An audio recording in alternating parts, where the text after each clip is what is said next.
thinking through and listening to the podcasts of people who are successful. So then everything I did, so then let's say, for example, I went into a room, now I would be thinking, how would Grant Cardone approach this? Because I read his book pretty much all week. Now I'm thinking, how would John C. Maxwell approach this leadership problem? Hmm. How would Dean Graziosi, or how would et cetera, et cetera? Because I'm thinking like these mentors were, because that's who I was thinking about all day long. That's what books did for me. Because I'm thinking about them. That's the first thing.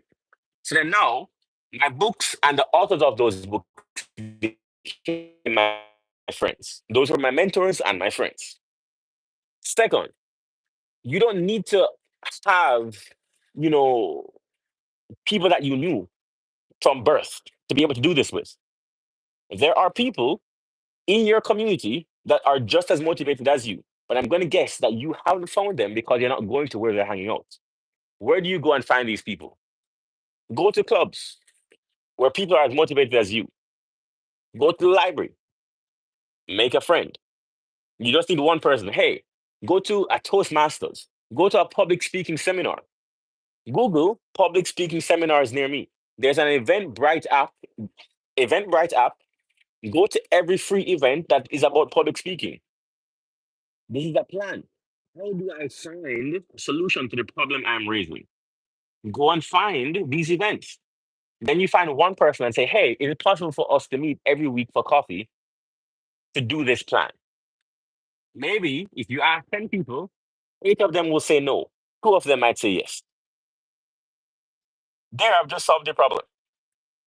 Also, if you don't have friends, and this is a very real thing, if you don't have friends who you would have if you were 10 years from now at 30, retired and successful, if they're not going to be there when you are at 30, I'm telling you right now, they don't deserve to be around you right now. You can make new friends. I had to learn that lesson the hard way because what's going to happen is that you are going to retire by 30 and they won't. What does that do for you? What does that do for you? If they're going to come with you, fine. If they're going to go on this journey with you, fine. If they're going to retire with you, fine. Right? But if you are the only one that's retired and you are the only one with money, what is that going to do for your friendship? You have to think about this. It's either they are going to come with you, or they're doing their own thing, or they're just as ambitious, or they're in a different sphere, or there has to be some compatibility.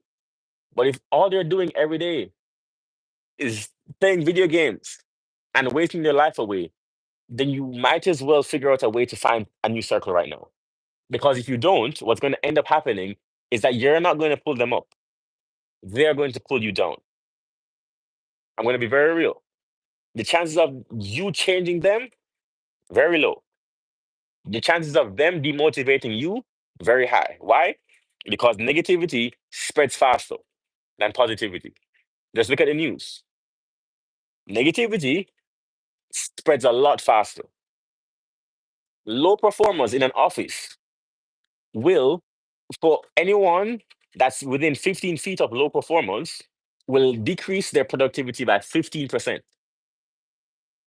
Okay? But high performers, anybody that's right next to them, increases productivity by 10%, which means that negative or low performing people around you have a higher impact on your life than high performing people, which means that you need to even be more selective of the people that are around you.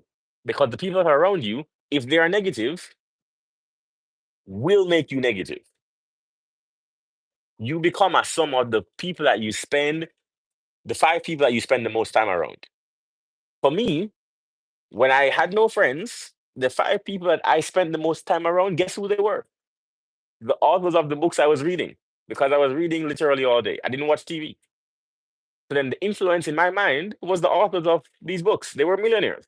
The millionaires who never met me, didn't know I existed, those were my friends and my influences. So then who is going to be your influence? You get to decide that. You're an adult. You're 21. You're old enough to decide what it is that you want to do.